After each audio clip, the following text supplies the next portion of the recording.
I stood behind a marble pillar in my parents' ballroom, watching my father lift a crystal glass beneath a chandelier worth more than my first apartment, and say, "A perfect family is one without her." He didn't say my name. He didn't need to. 200 guests in black tie laughed softly, politely, assuming it was some inside joke. The kind wealthy families make when they want to appear self-aware. It wasn't a joke. His eyes rested on my sister, Charlotte, glowing in emerald silk at the center of the room. The photographers angled toward her automatically. The future of Harrington Energy Group, the daughter who understood tradition, the one who knew how to represent the family.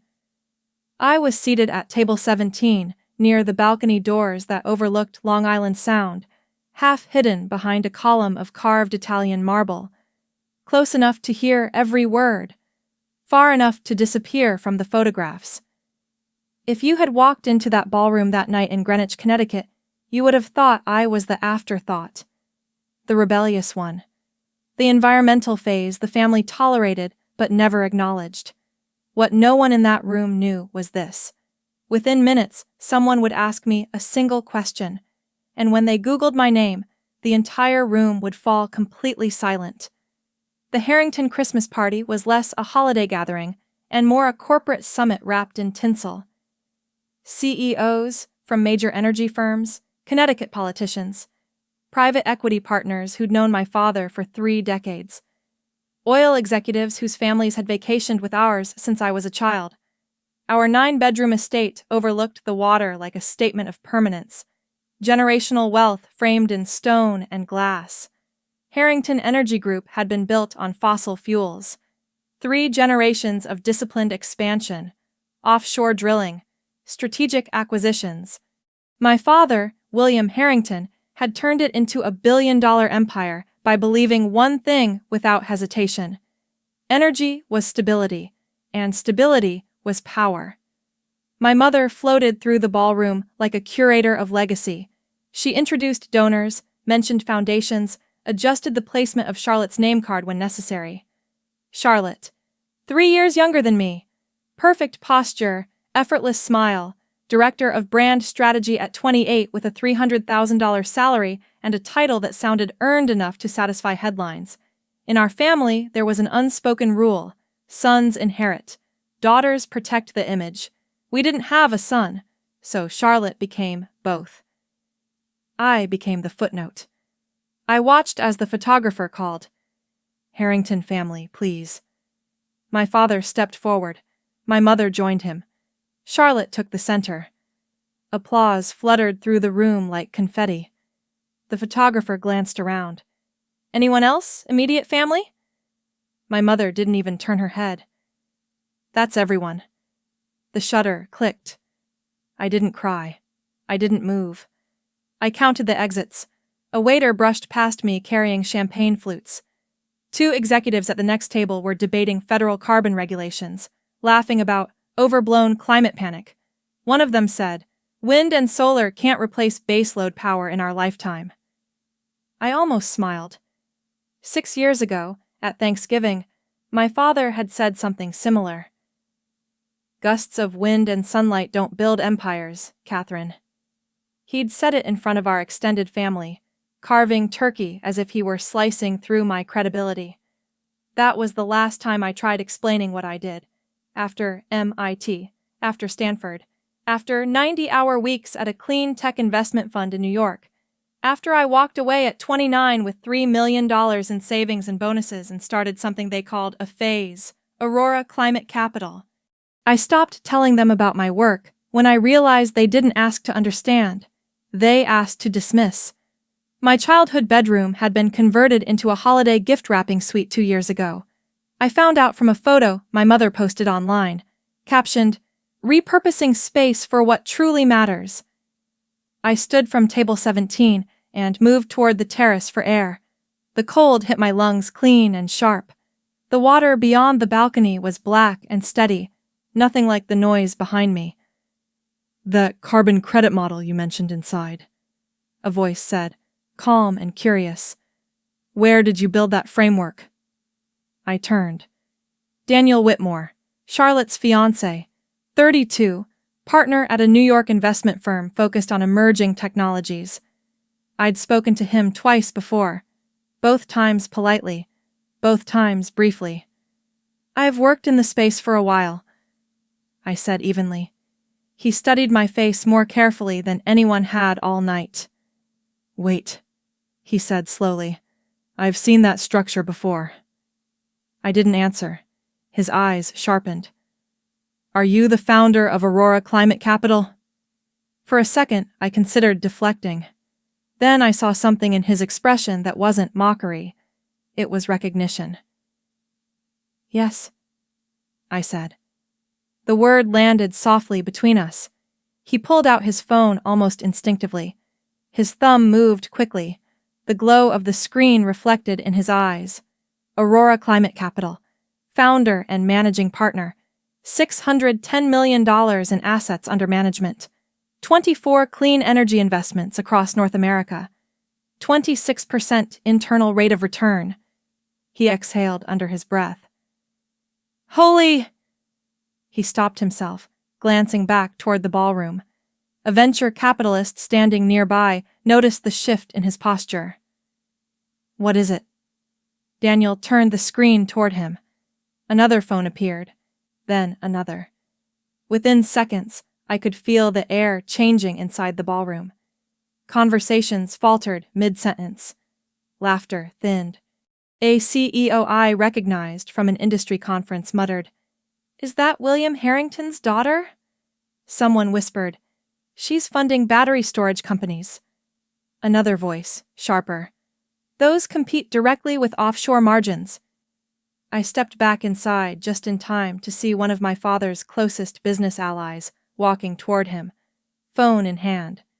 He leaned in close and showed him the screen. I watched my father's face. I watched the color drain, just slightly, from beneath the confidence.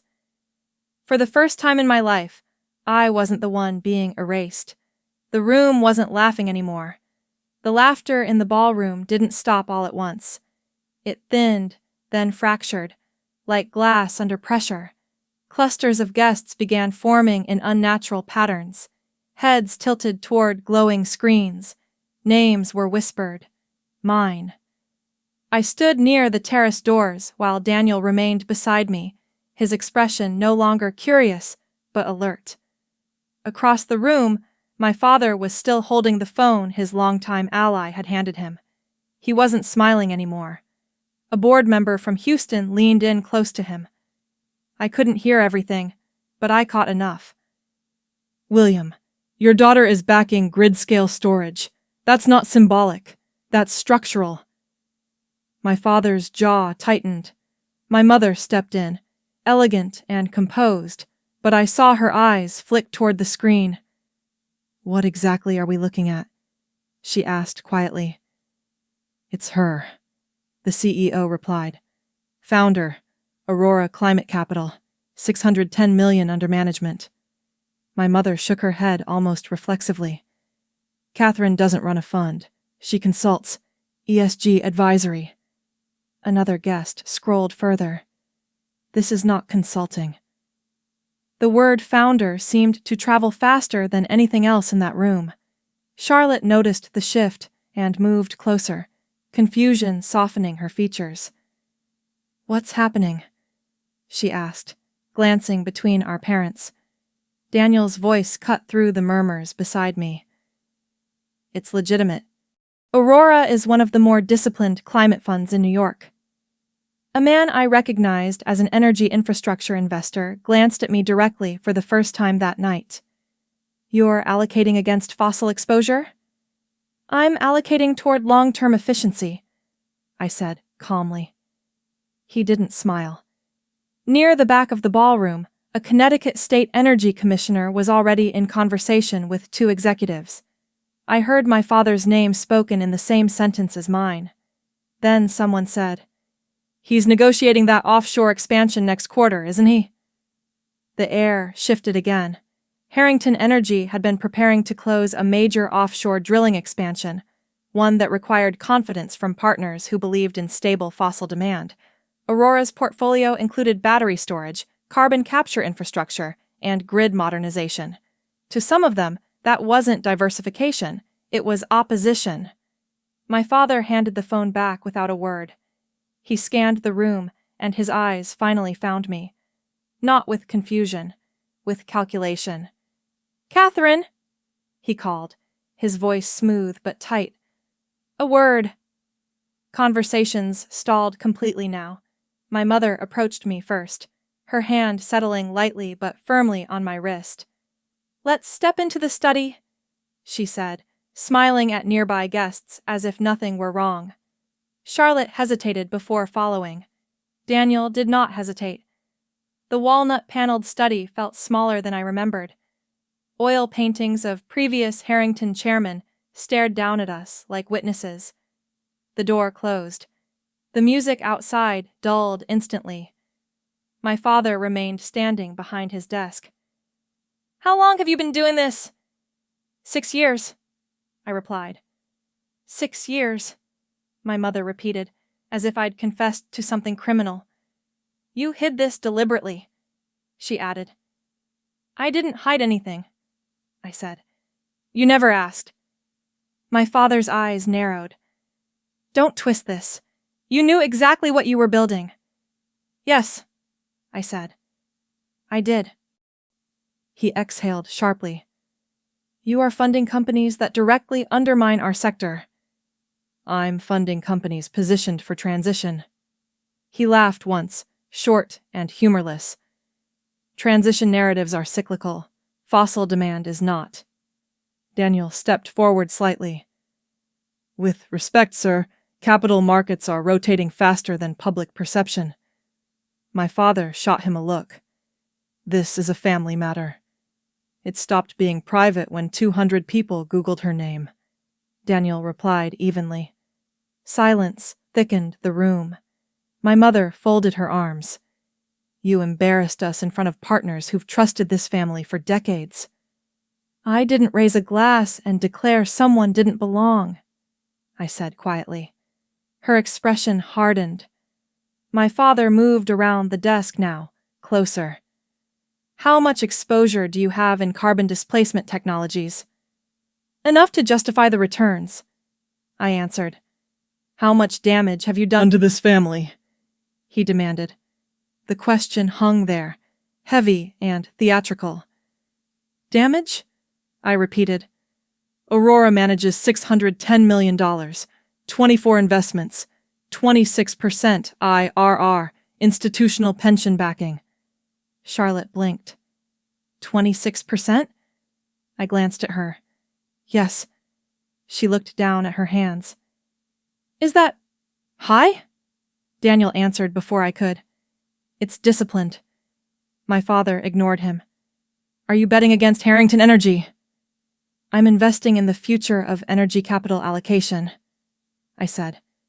"That is not an answer." "It's the only one that matters."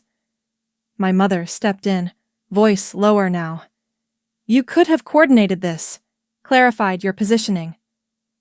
"I told you about Aurora at Thanksgiving," I reminded them. "You said wind and sunlight don't build empires." My father's expression didn't flicker, but Charlotte's did. "You chose this path," he said finally. "Fine, but understand something clearly. You do not represent this family in that capacity." "I never claimed to," I said. He leaned closer. "If this jeopardizes our current offshore deal, you will fix it." "I don't work for Harrington Energy." His voice dropped. "Inheritance is not automatic, Catherine." There it was. The lever. My mother added softly, "Do not forget who funded your upbringing." "I funded Aurora," I replied. $3 million of my own capital."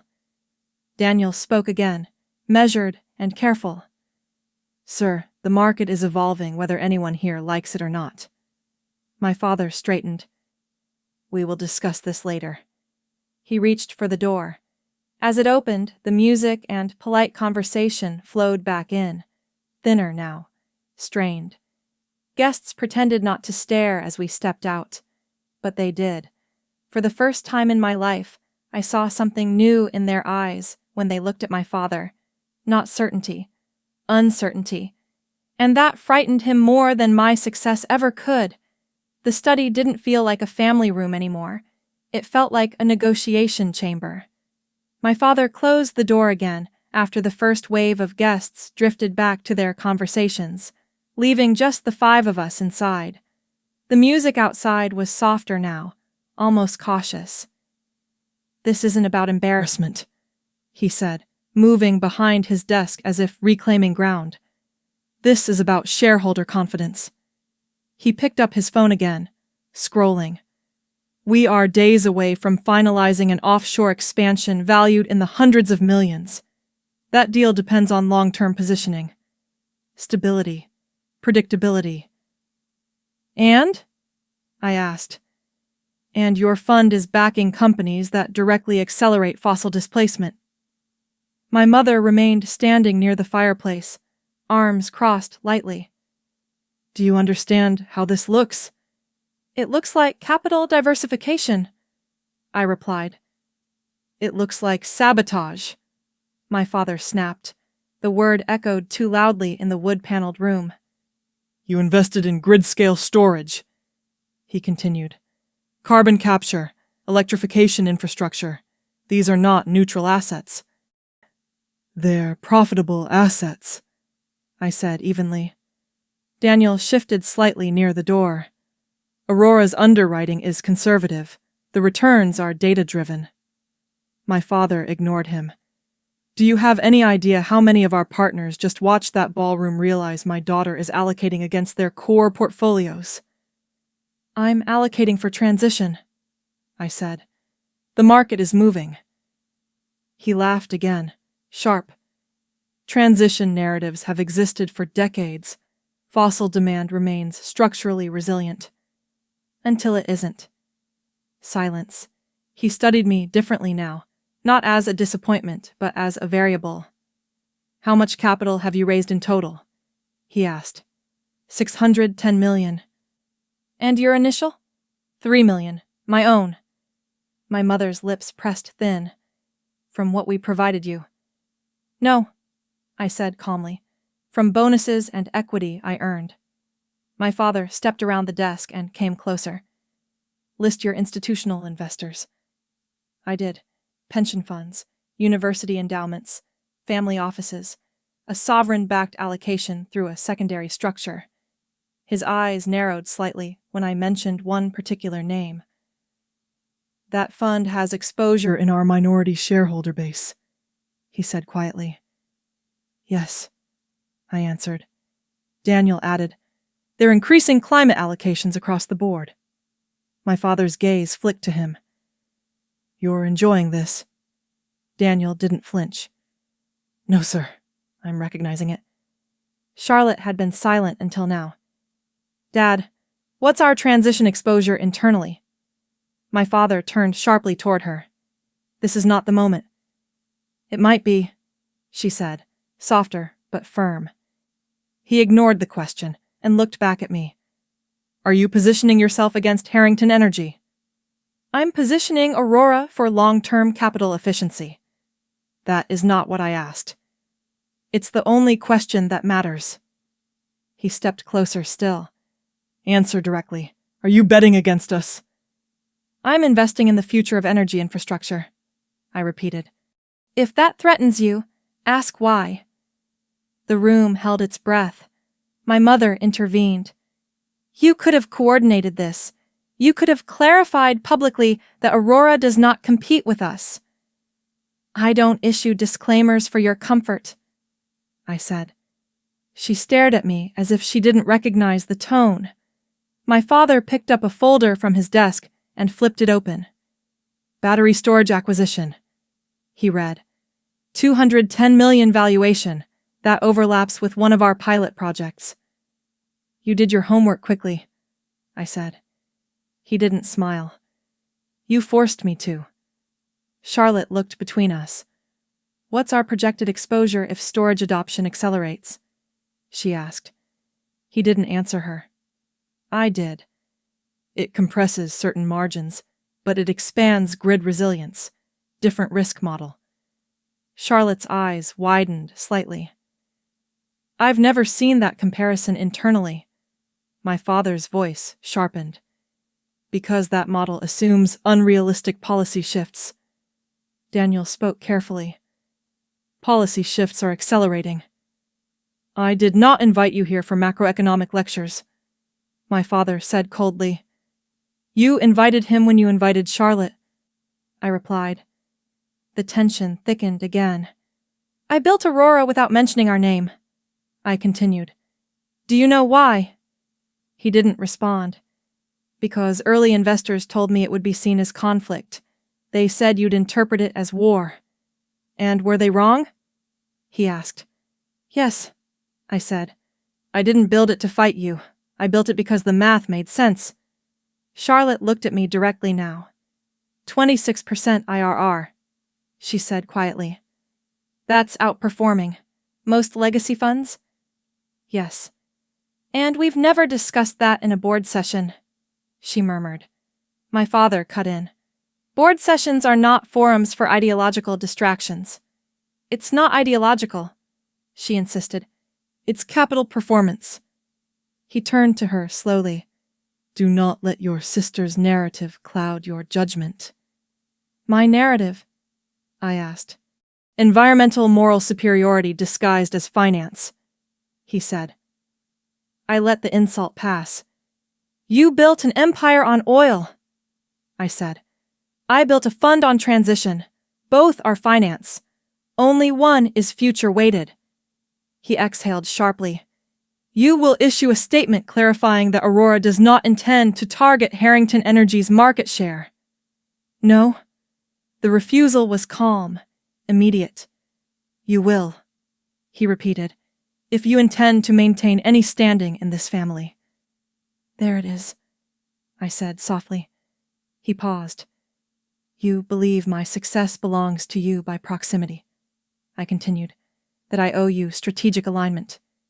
You owe this family loyalty, my mother said. I gave you loyalty, I replied. You gave Charlotte the microphone. Charlotte's face tightened. My father straightened his jacket, reclaiming posture. If you insist on building this, then understand something clearly. He held my gaze. You are no longer representing this family in any capacity. The words were meant to sting. They didn't. For the first time, they sounded like release. He moved toward the door again and opened it without waiting for a response. Music drifted back in, cautious but present. I stepped into the ballroom behind him. Conversations resumed too quickly. Smiles were rehearsed, but the energy had shifted. For decades, my father shaped every room he entered. That night, the room shaped him. And he knew it. I left Greenwich before sunrise. The estate looked smaller in the gray light, almost fragile without the chandeliers and champagne and curated applause. Long Island Sound stretched out in front of it, cold and indifferent. I didn't cry in the car. I replayed numbers instead. By the time I merged onto I-95, my phone was vibrating non-stop in the cup holder. I let it ring twice before glancing down. 2 missed calls from venture partners. 1 text from an institutional LP. You okay? Big night. A message request from a financial journalist I recognized. I didn't respond immediately. I drove. By the time I reached Manhattan, the first headline had gone live. Oil dynasty daughter built $610 million climate fund in silence. I read it once. Then again. It was framed as generational contrast. It mentioned MIT Stanford. It cited Aurora's 26% internal rate of return. It noted that our battery storage acquisition was in late-stage negotiation. It also mentioned Harrington Energy's pending offshore expansion. The implication was subtle but sharp. Transition versus tradition. My father's empire and my fund in the same paragraph. The story had escaped the ballroom. In my office overlooking Midtown, I sat at my desk and opened a blank email addressed to my parents. I didn't start with anger. I started with clarity. Last night's public statement requires correction. I outlined 3 conditions.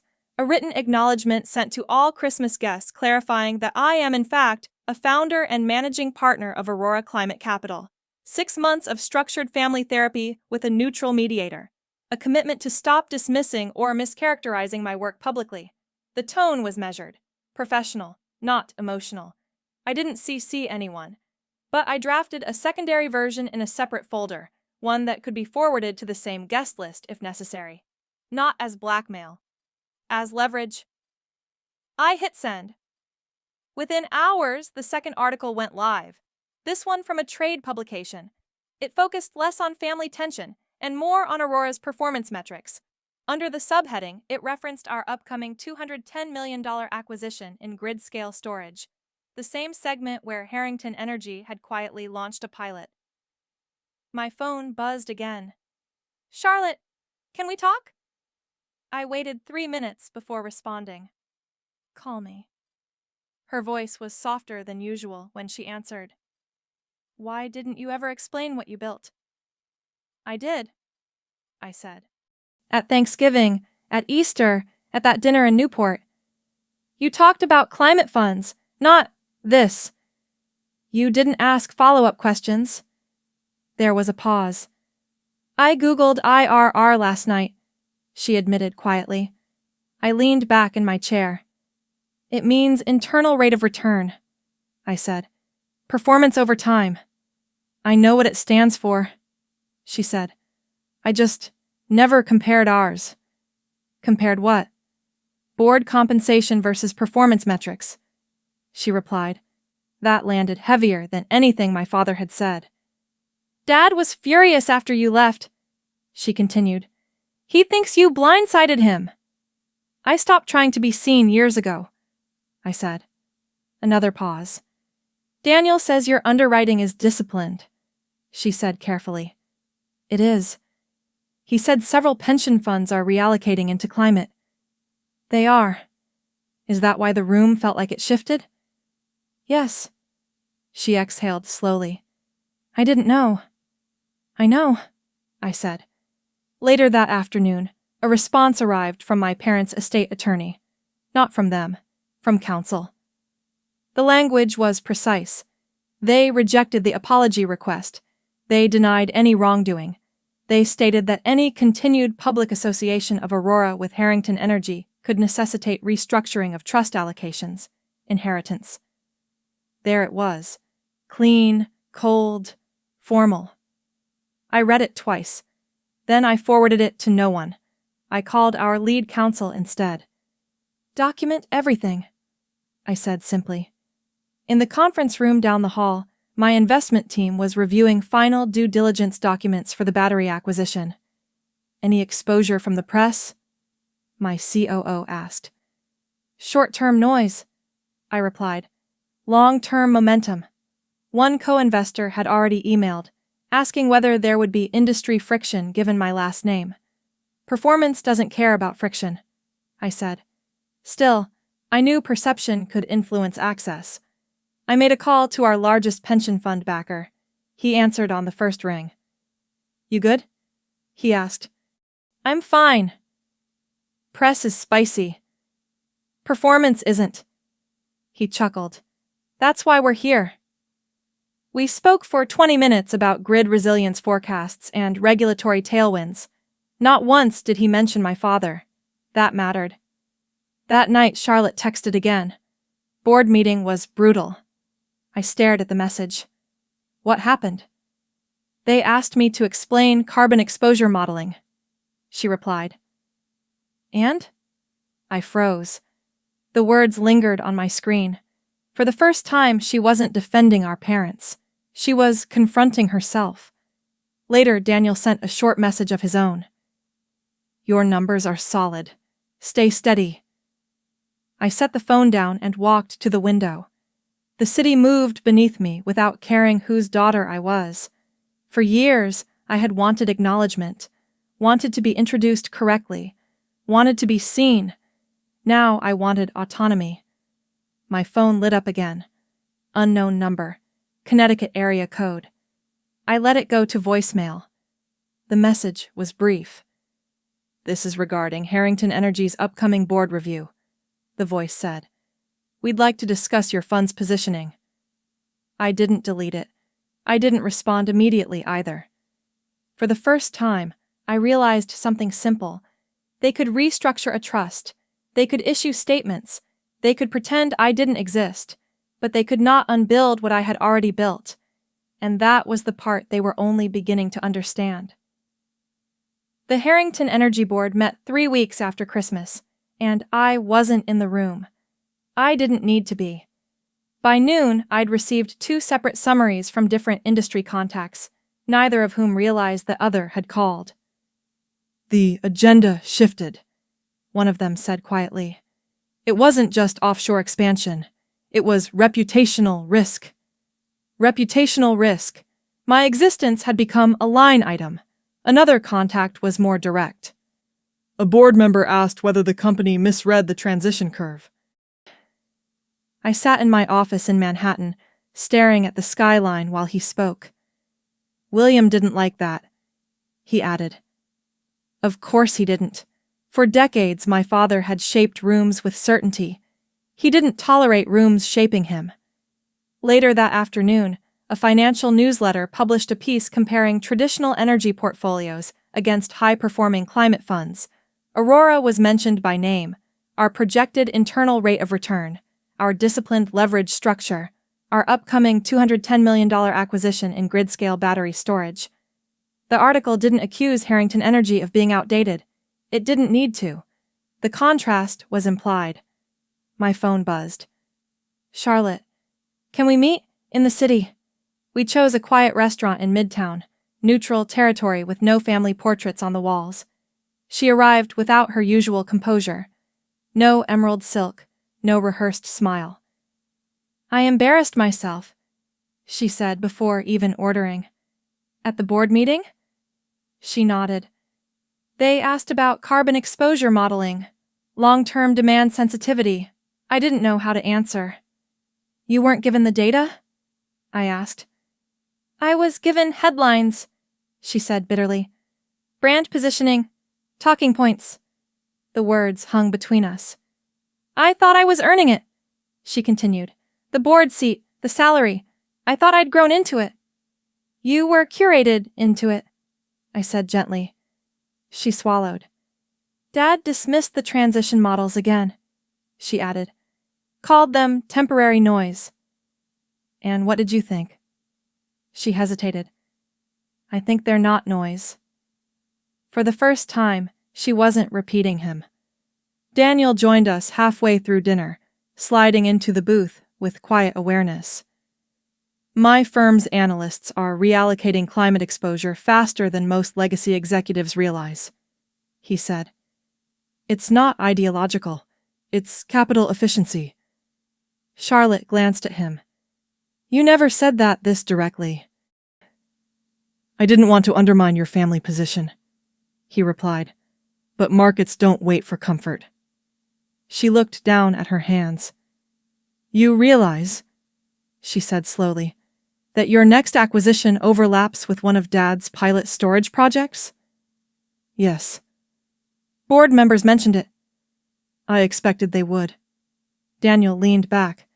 "It's not a direct attack. It's competitive positioning." Charlotte exhaled.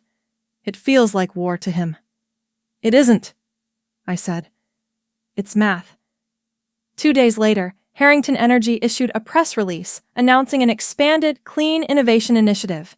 It highlighted a modest renewable allocation and emphasized responsible fossil production. The language was careful. So was the timing. One of my industry contacts forwarded it with a short message. "They're reacting." That same afternoon, one of our potential co-investors requested a call. "I need clarity," he said, once we were connected. "There's concern about political friction given your family's profile." "Performance doesn't change because of family tension," I replied. "Perception can," he countered. "Perception follows returns," I said. There was a pause.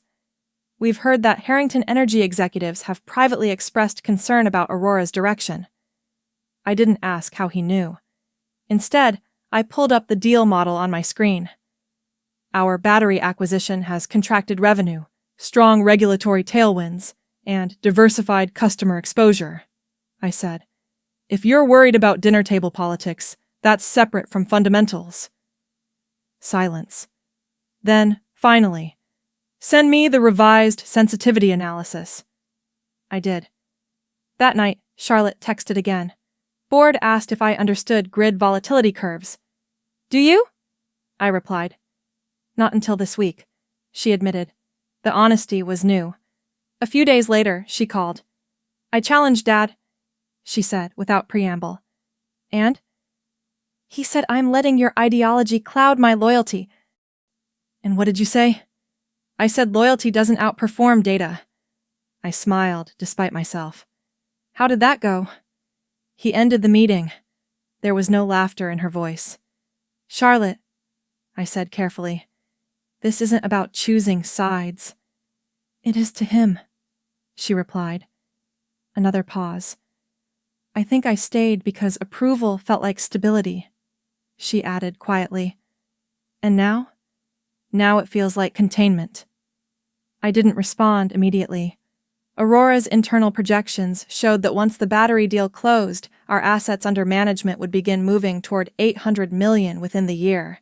Scale was accelerating. This wasn't a rebellion anymore. It was momentum.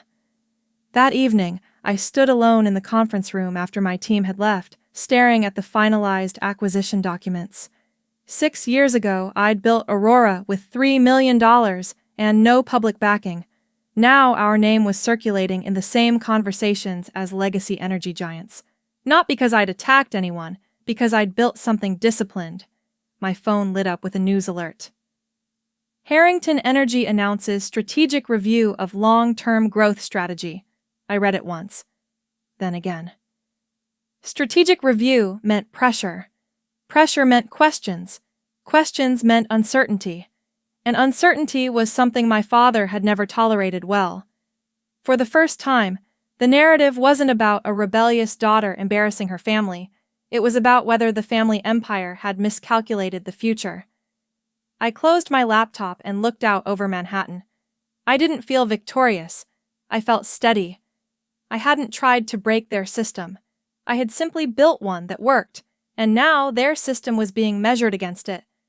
The strategic review announcement spread faster than my father probably intended. By the end of the week, analysts were speculating openly about whether Harrington Energy would pivot, divest, or double down. Headlines were cautious, but the subtext was clear. Legacy oil was under pressure. An analyst from a major hedge fund emailed me directly. Your father is being pressed by institutional investors about transition exposure. Thought you'd want to know. I read it twice before replying with a simple, thank you. Aurora finalized the battery storage acquisition 3 days later. $210 million. Structured carefully. Conservative leverage, long-term contracted revenue streams, regulatory tailwinds aligned with grid modernization mandates. My team gathered in the conference room as signatures cleared and confirmations rolled in. It's done, my COO said quietly. I nodded once. Within 48 hours, 2 existing limited partners reached out about increasing their commitments for our next fund. Momentum didn't feel loud.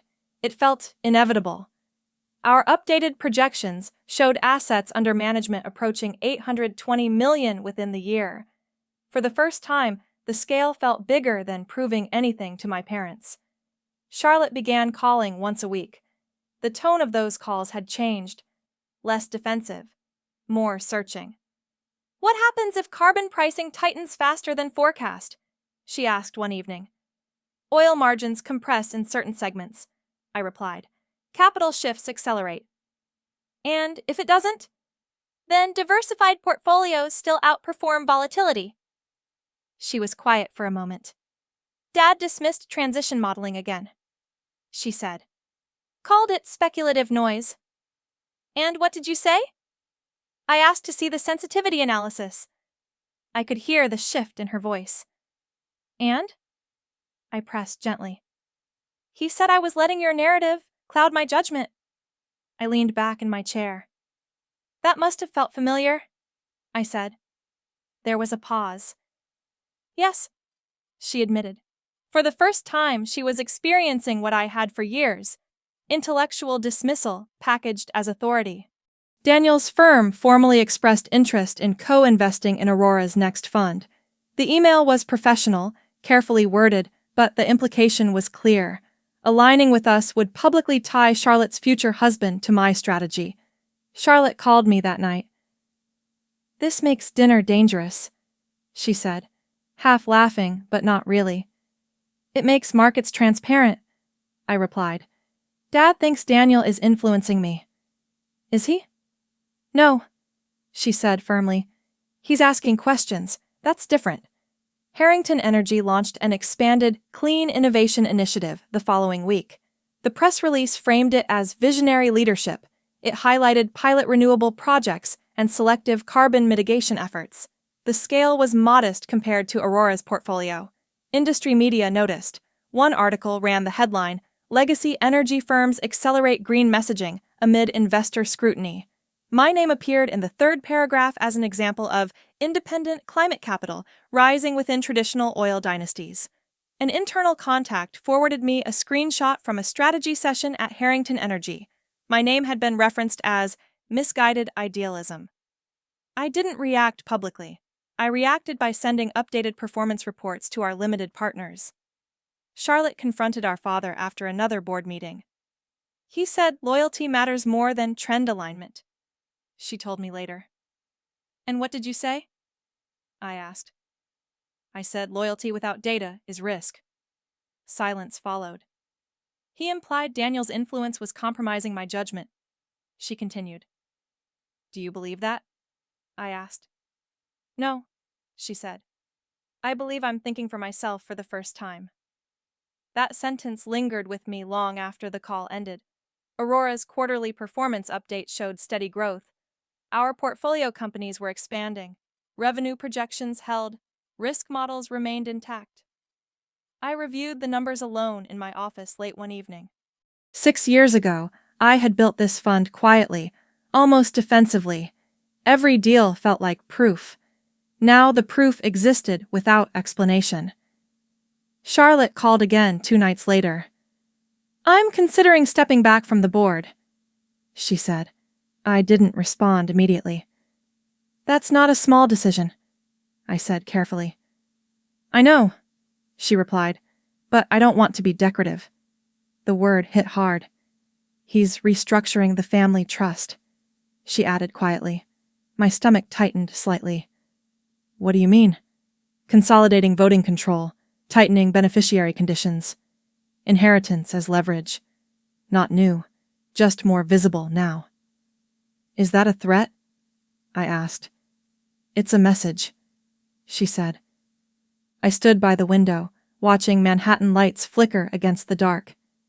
"For years," she continued, "I thought approval was security." "And now?" I asked. "Now it feels like containment." Aurora's updated forecast confirmed we would likely cross $820 million in assets within 12 months.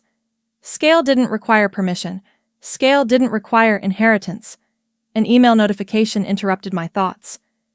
The National Energy Leadership Conference had finalized its panel lineup. The Future of Energy Capital Allocation. William Harrington, Catherine Harrington. Same stage, same day.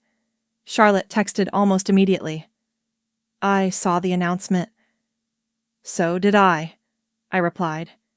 "Dad's furious," she added. I didn't feel fury. I felt something steadier. For years, I had tried to be acknowledged within rooms designed without me.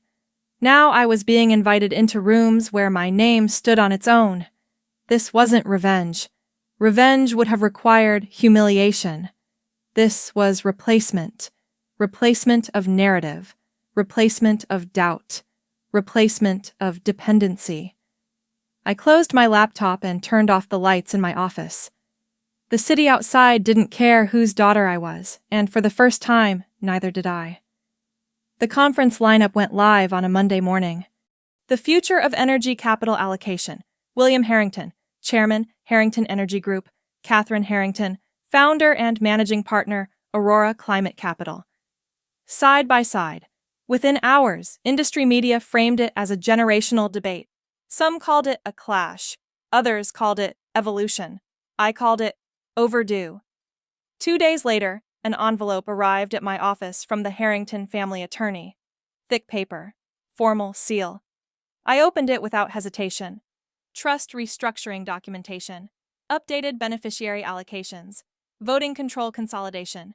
My name appeared once. Removed. I read the sentence again to be sure. Effective immediately. Catherine Harrington relinquishes all future voting rights and discretionary distribution privileges under the Harrington Family Holding Trust. Clinical, clean, final. I didn't feel shock. I felt confirmation.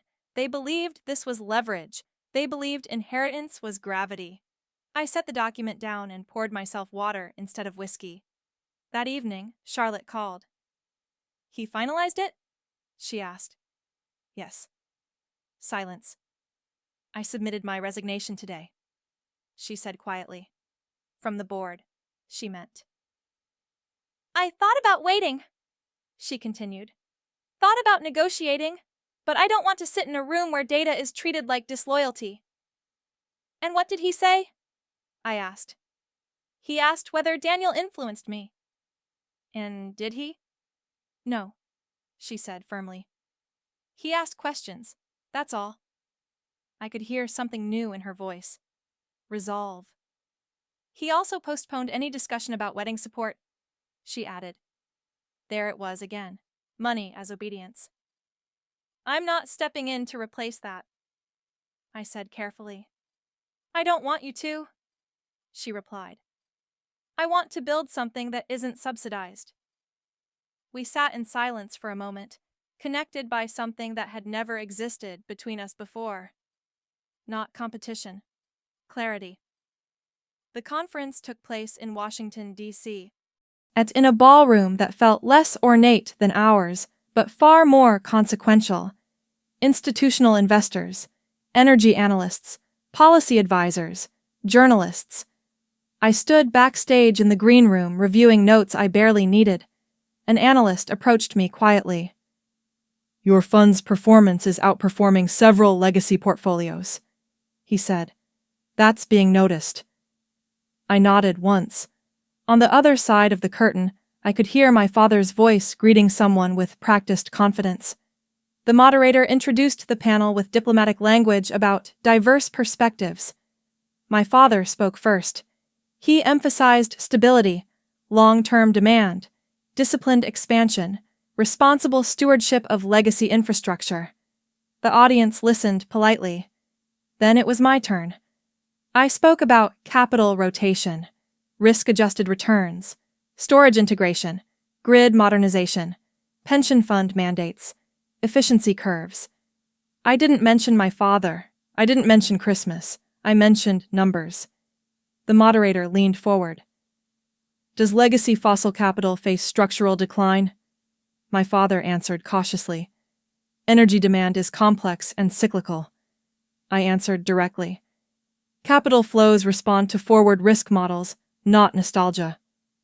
There was no applause, just attention. During the Q&A, a hand went up. "How do family legacies influence strategic decisions?" the attendee asked. The room shifted slightly. The moderator glanced between us. I didn't hesitate. "Legacy matters," I said evenly. "But math matters more." A few heads nodded. My father's jaw tightened almost imperceptibly.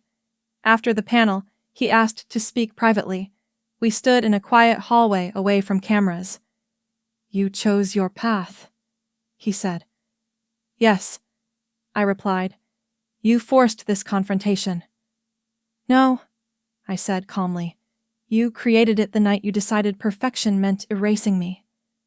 His expression flickered for the first time. "The trust decision is permanent," he said. "I'm not contesting it."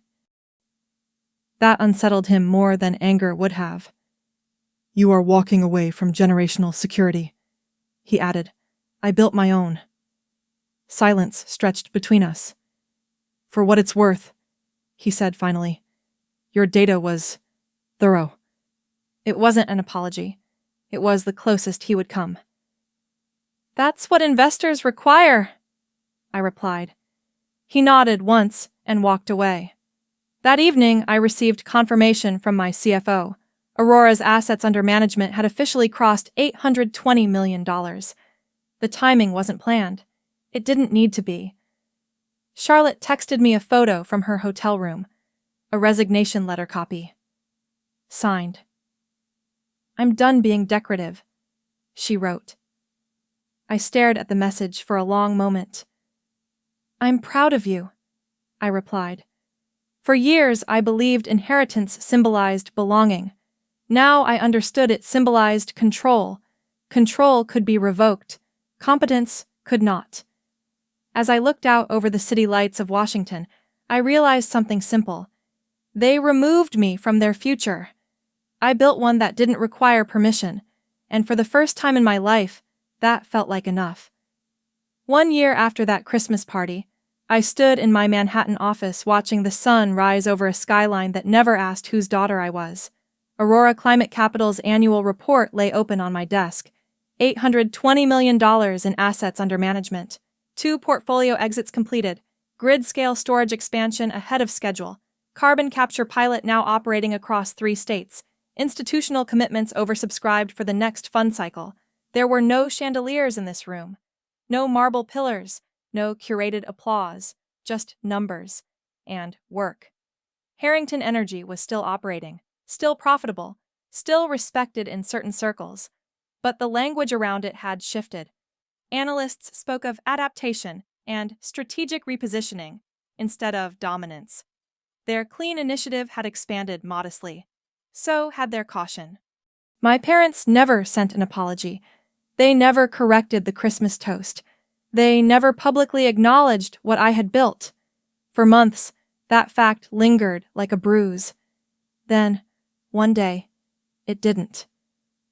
Charlotte left the board officially in early spring. She enrolled in an executive energy transition program in Chicago, not as a brand representative, as a student. We began meeting for coffee without secrecy, no tension hovering over every sentence.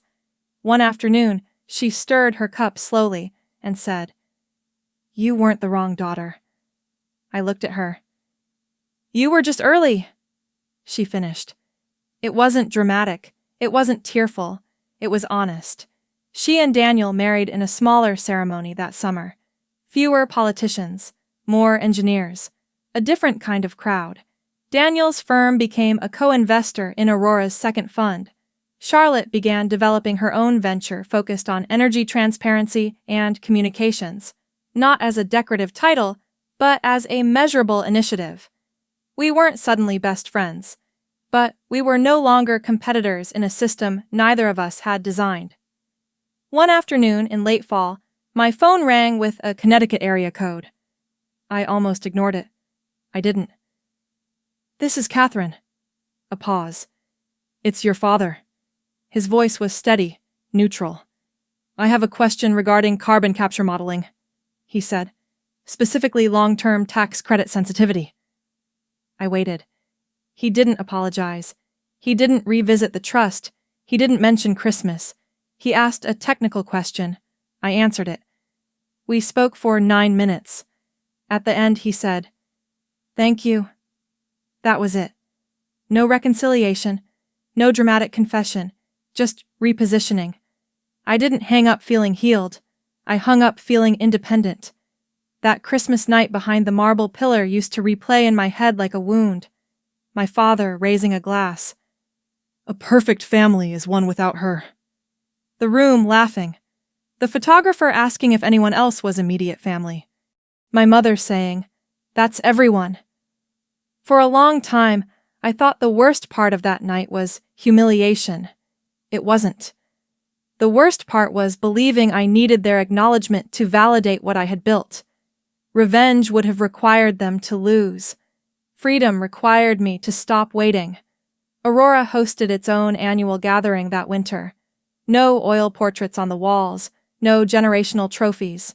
Founders, engineers, pension partners, analysts, People who cared about what we were building, not whose bloodline I came from. I stood at the front of the room, looking at a team that had grown from 3 employees to more than 40. No one in this room was chosen by default, I said. You're here because you built something that works. No one was hidden. No one was erased. For the first time, I understood what a perfect room actually felt like. It wasn't about legacy. It was about alignment. Family can call you a mistake. They can label you rebellious, difficult, unrealistic. They can erase you from photographs. They can restructure trusts and redraw voting rights and pretend your work is temporary. But the market doesn't care about their narrative, and neither does your potential. If you've ever been the invisible one in your own family, if you've ever been told you were the wrong child, the wrong direction, the wrong investment, maybe the problem wasn't you. Maybe you were simply building something they didn't understand yet. You don't have to win inside the room that erased you. You can build a bigger one somewhere else. And I'd love to know, have you ever been underestimated by the people who were supposed to see you first? What did you build instead? Tell me where you're watching from and what freedom has meant in your life. If this story resonated with you, stay with me.